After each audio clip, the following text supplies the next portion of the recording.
Oke, Assalamualaikum warahmatullahi wabarakatuh. Malam ini kita akan membahas tentang kebudayaan dan COVID-19. Melihat dari makna dari tema ini, nampaknya ada hal yang berseberangan.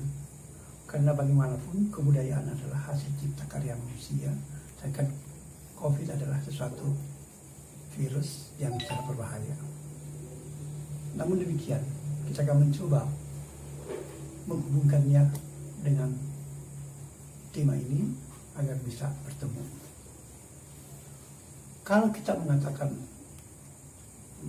pandemi adalah atau corona ini adalah sebuah budaya, maka seolah-olah itu telah merupakan cipta manusia yang disengaja. Kemudian kita tidak tahu bahwa apakah virus ini merupakan kerja laboratorium atau buatan manusia, ataukah dia karena alam, ataukah sifatnya adalah sebuah kutukan. Kita susah untuk mengambil kesimpulan dari budaya. Tapi kalau dikatakan budaya itu adalah tiga: cipta, rasa, dan karsa. Cipta kalau hasil karya manusia itu bisa disentuh, bisa dipegang. COVID-19 itu susah untuk dipegang, tapi bisa dilihat. Yang kedua adalah rasa, sesuatu karya manusia yang menggunakan rasa yang bersentuhan dengan panca indera, beberapa panca indera yang bisa dirasakan seperti musik misalnya, tari, teater, dan lain-lain. Sedangkan karsa adalah sesuatu yang ada di otak kita, sesuatu identitas, sesuatu yang ada di pikiran semuanya. Lalu bagaimana dengan corona? Hari ini kita semua berbicara tentang corona. Apakah dulu kita mengenal corona itu? Nah, tentu kita akan bertanya, apa hubungannya? Tapi kalau kita membuka naskah-naskah kuno, Bugis, Makassar, atau Lontara, maka di sana kita akan menemukan bahwa di masa lalu pernah menjadi virus ini pernah menjadi hal yang ditakuti. Dalam Lontara Goa, tanggal 2 Juli 1636, sudah tertulis dengan jelas. Dia mengatakan, Anne taunga napuai taunga. Jadi tahun ini adalah manusia di selatan itu kena pua atau pandemi. Itu terjadi pada masa Raja Goa yang ke-14 atau biasa disebut dengan Sultan Alauddin. Itu baru sekitar 30 tahun Islam masuk ke bumi Goa atau di Sulawesi Selatan. Dan ini tidak berbeda dengan masa pembunuhan beberapa orang Belanda yang datang ke Sinjai membujuk untuk memindahkan persekutuannya dengan ke Belanda, bukan ke Goa. Yang akhirnya semuanya dibunuh itu pada tanggal 29 Februari 1636. Tapi kita lupakan itu. Tapi dalam konteks budaya selatan, khususnya Sinjai, sebagai tempat acara ini berlangsung, adalah leluhur-leluhur Sinjai telah mengenal disebut dengan mate si tepa-tepa. Mate si tepa-tepa itu adalah sebuah kondisi di mana masyarakat saling mengirimkan atau memindahkan virusnya ke orang lain. Dari A ke B dan seterusnya, kematian berantai. Sehingga mereka mengatakan mati tepat-tepat. Makanya orang-orang Kalampuang di Sinjai membuat sebuah acara khusus atau ritual khusus yang disebut dengan Dibalaburu, menggali kubur sebanyak-banyaknya untuk tampung satu kali. Nah, ini yang dalam konteks sejarah Selatan. Disinilah awalnya muncul tradisi di Selatan menggali kubur. Mayat itu harus dijaga.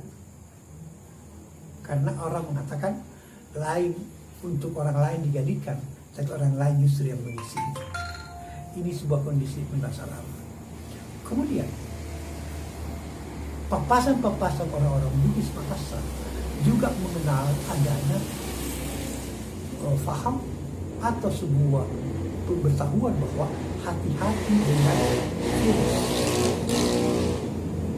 Ungkapannya mengatakan, orang Buddhis mengatakan, engkau di tempo nama musuh tahu nero musuh tendrita tendisenya salim tadi setengi pikoga bentuknya naikia marenjingan ideologi musuh tendritai na musuh bakal batang. Atau orang Konjo mengatakan nia sehat tu dalam bunduk tahuan nanja bunduka tadi sei betul-betul terik mai na naya gasingan yang iyo tu tani kini telitia dan joni musuh akal batangnya. Atau orang-orang Makassar mengatakan nia sehat tu dalam bunduk lupa tahu siagang tatan dikini ka nangingka kasakangan yang kita dikini ka dan dikini ka. Ini konteks bahwa satu saat kita akan menghadapi perang dengan yang tidak kelihatan. Kemudian yang kedua ada pesan-pesan lagi mengatakan bahwa engkau sedih waktu lori laut tahu nalaki buku kalau diajak nalaki tompo. Di sini dua konteks yang berbeda. Kita ke timur, kita akan terkurung oleh bubu. Bubu itu adalah alat penangkap ikan terbuat dari bambu. Diletakkan di tengah laut dan disimpan untuk mengurung ikan-ikan. Tapi menurut leluhur kita, ada masa itu manusia akan terkurung seperti ikan. Lalu di laut tawe nalai buhu, lalu diajai nalai tompong. Artinya kita ke barat, kita akan tertangkap juga dan kita akan diangkat ke atas pohon. Lalu di sana kita tersimpan, mengisolasikan diri. Di sini dua makna. Buhu dimaknai sebagai manusia harus mengurung diri untuk tidak bertemu dengan siapapun juga kalau mau selamat. Dan kalau Anda ke barat, Anda akan tertangkap oleh tompong. Atau kamu akan diambil, diisolasi oleh penguasa. Jadi kalau yang pertama buat adalah karena kemauan sendiri, kesadaran sendiri, atau karena lari dari peraturan. Sedangkan ke barat, itu akan tertangkap oleh tompong, berarti Anda akan diisolasi oleh pemerintah atau penguasa. Ini sangat berbahaya. Kedua, pesan yang ketiga, dia mengatakan bahwa engkau sedih waktu kalaki na tak balik pak kadangi tatu mau tompongi. Ini lucu. Pak kadang itu untuk mengambil misalnya daun kelor atau buah, kaitnya di sebelah atas. Artinya masyarakat mengharapkan bantuan dari atas atau penguasanya. Tapi terbalik. Justru terbalik, kaitannya ada di bawah, dia akan tarik ke atas. Dan sedangkan tompong itu yang menghadap ke atas tadi, itu adalah akan menangkap. Jadi tak balik kita pakadang ini tentu mungkin tompongnya. Tentu tompong apabila sudah terbalik tidak akan mungkin dapat dipakai menjolok mangga atau ada sejenisnya.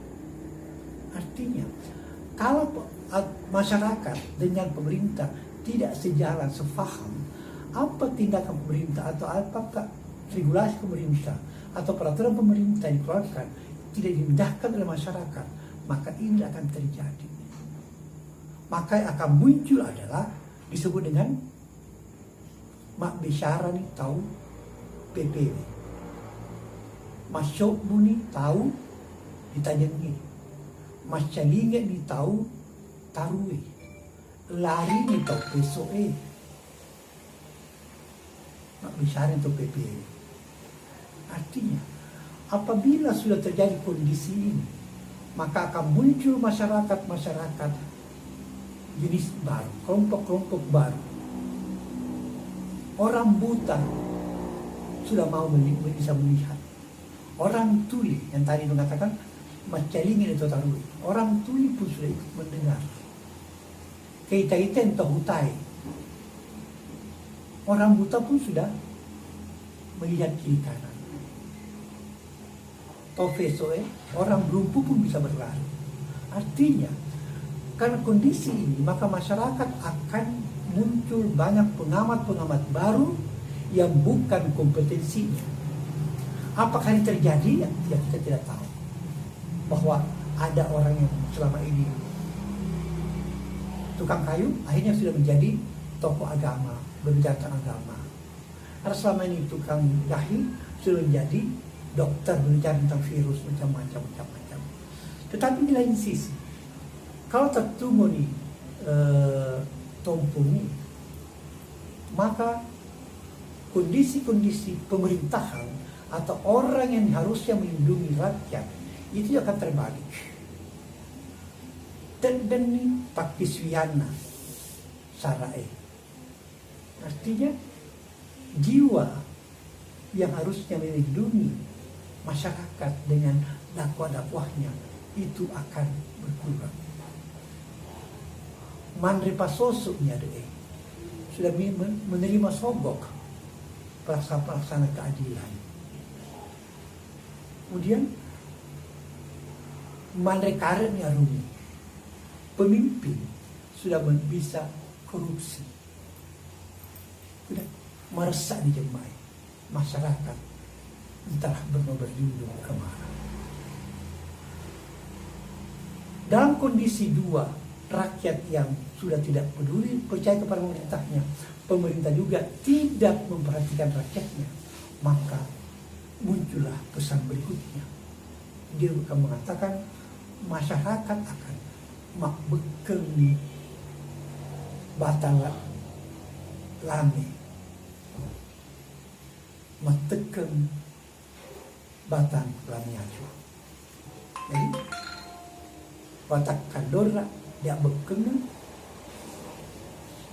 batang lame aja di atekan.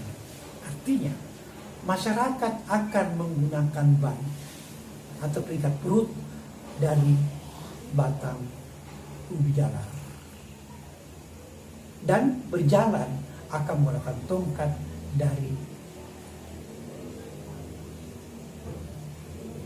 batang ubi kayu.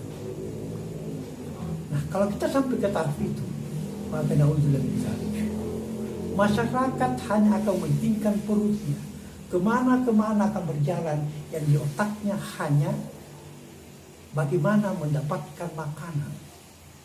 Sementara alat untuk berjalannya, kondisi dia berjalan, tongkatnya digunakan adalah batang lamiaju atau batang ubi kayu yang rapuh, yang gampang patah. Artinya tidak lagi mampu menopang tubuhnya karena kelaparan. Ini akan terjadi apabila kondisi COVID-19 ini berlanjut sampai lama, maka ditakutkan akan terjadi kondisi ini. Kemudian, kalau kondisi terjadi semacam ini, maka akan muncul kaos yang tak bisa dibayangkan.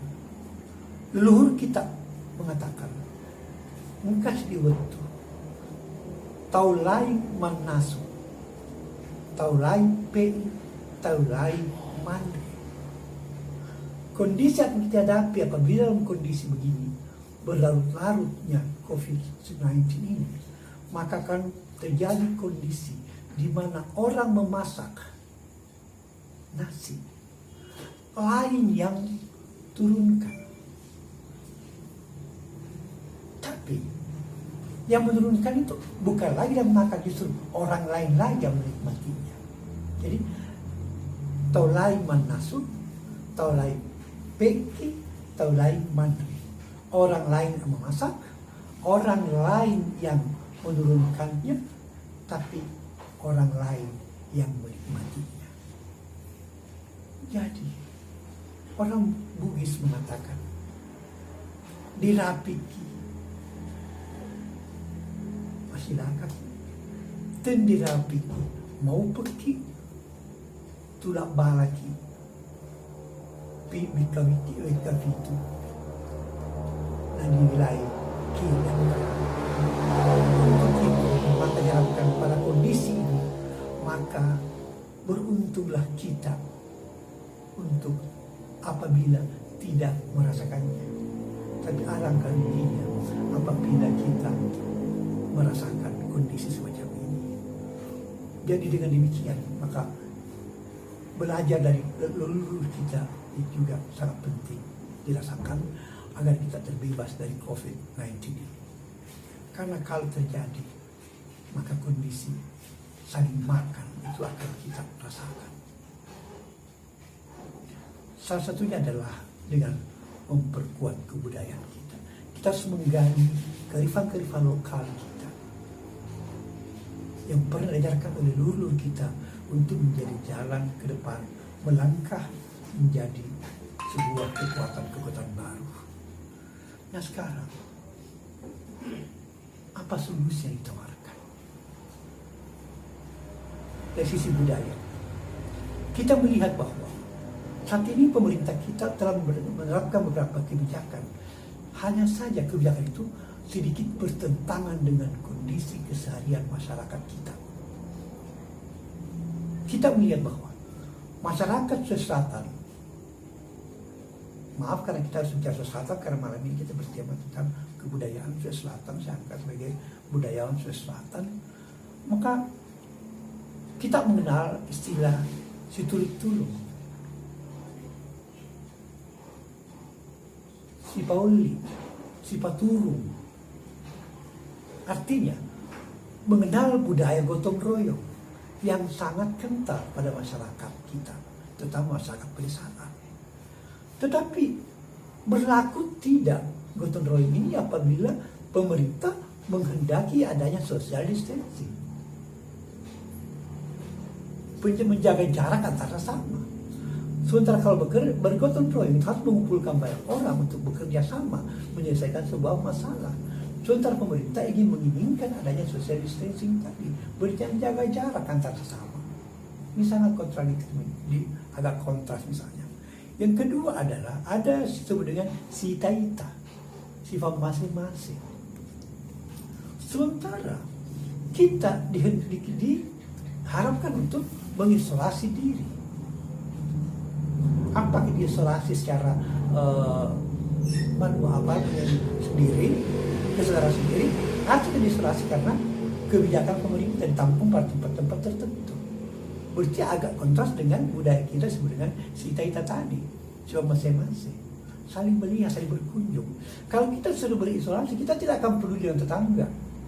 Bagaimana tetangga kita, bagaimana itu, itu tidak akan lagi terjadi.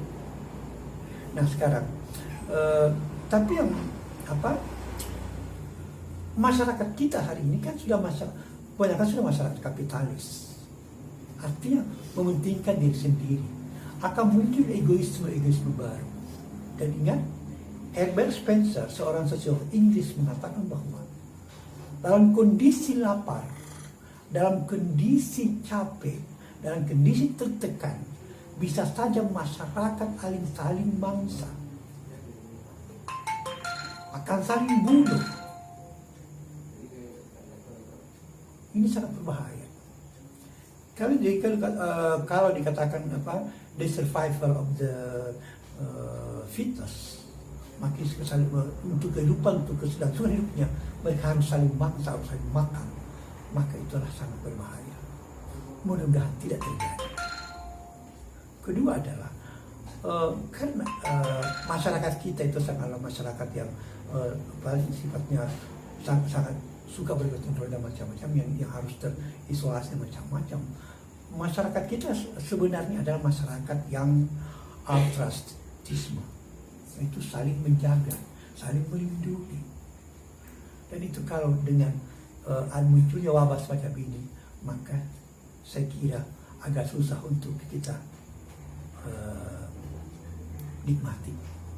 Jadi solusinya adalah bahwa membuat kebijakan-kebijakan sebaiknya memperhatikan juga kearifan-kearifan lokal yang pernah berlaku di masyarakat itu atau masih berlaku di masyarakat itu. Harusnya begitu. Jadi kondisi ini harus diperhatikan.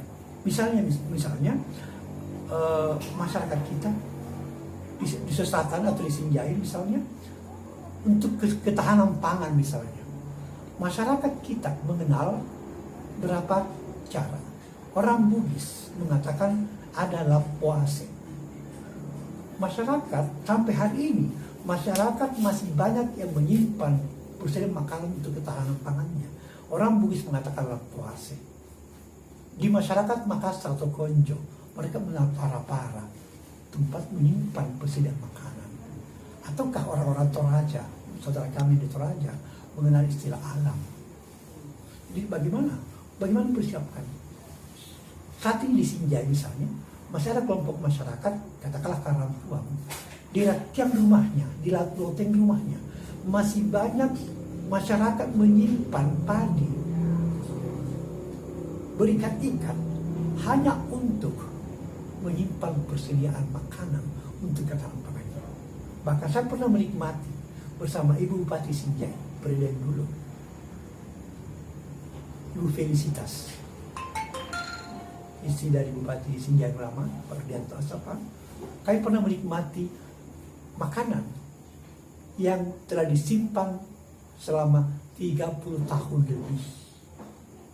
Nah inilah, jadi ketahanan pangan masyarakat. Jadi saya ingatkan bahwa mudah-mudahan pemerintah membuat kebijakan-kebijakan juga memperhatikan kearifan-kearifan lokal yang pernah dilaksanakan masyarakat kita di masa lalu. Kalau tidak, maka kita akan mendapatkan generasi-generasi corona. Tak bisa dibayangkan bahwa anak-anak hari ini yang otaknya terinternalisasi dengan kondisi hari ini, mereka melihat manusia kemana-mana menggunakan masker, masjid kosong, Jumatan dilarang atau dibatasi, bergaul dengan tetangga juga harus dibatasi, menerima tamu dibatasi, jabat tangan pun dilarang. Maka akan terinternalisasi otak-otak mereka sesuatu yang mengatakan kita tidak boleh salaman, kita tidak boleh saling mengunjungi.